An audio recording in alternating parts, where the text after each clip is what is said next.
An appeals court has just thrown out President Donald Trump's $364 million civil fraud penalty. This just happened. AG James brought the case back in 2022 when President Trump was out of office. The state claimed Trump misrepresented the values of properties in his real estate empire, allegedly allowing Trump's companies to obtain favorable loans and insurance deals. Trump's lawyers have long argued the civil case was driven by politics, but New York Judge Arthur Engoron disagreed. In February of last year, he ordered Trump to pay the state back for what he called ill-gotten gains. But in today's ruling, Justice Peter Moulton wrote, quote, "While harm certainly occurred, it was not the cataclysmic harm that can justify a nearly $500 million award to the state."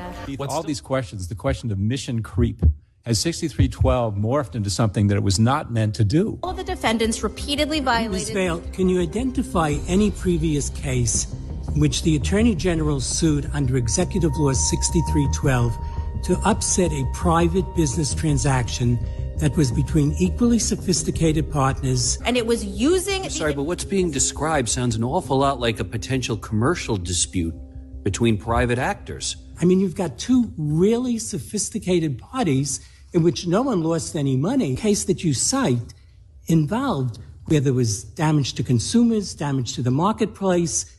You've got a scheme to get unsophisticated consumers to take out home loans.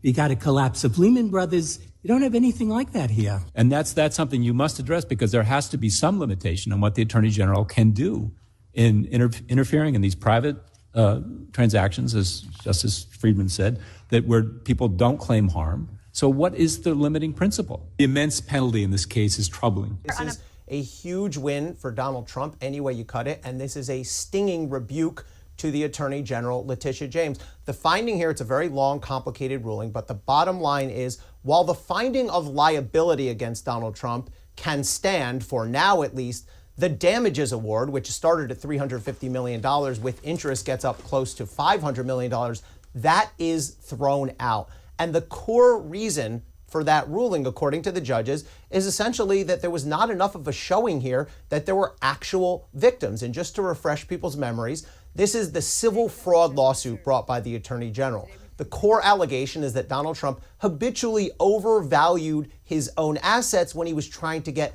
bank loans from banks and other lenders. And essentially, the argument that Donald Trump made below that has now had resonance in the appeals court is you're talking about very sophisticated, quote unquote, victims. These are billion-dollar banks that made the loans, got repaid on the loans by Donald Trump with interest, and actually profited to the tune of millions of dollars. So it's not the typical type of fraud case where you have somebody stealing money from other people or ripping off unknowing consumers. So this ruling by the appeals court is monumental. It was also very unusual in that it took them nearly a year to reach this decision. The next step is going to be to go up to the highest court in the state, the Court of Appeals in New York State. But they dismissed this penalty as being too high. They found that the fine, quote, was excessive. The calculation of it, quote, was far from a reasonable approximation. We know that judges on that panel have previously questioned whether the New York Attorney General overstepped in bringing this case in the first place, though the New York Attorney General still has the option to appeal this. But definitely a big win in court right now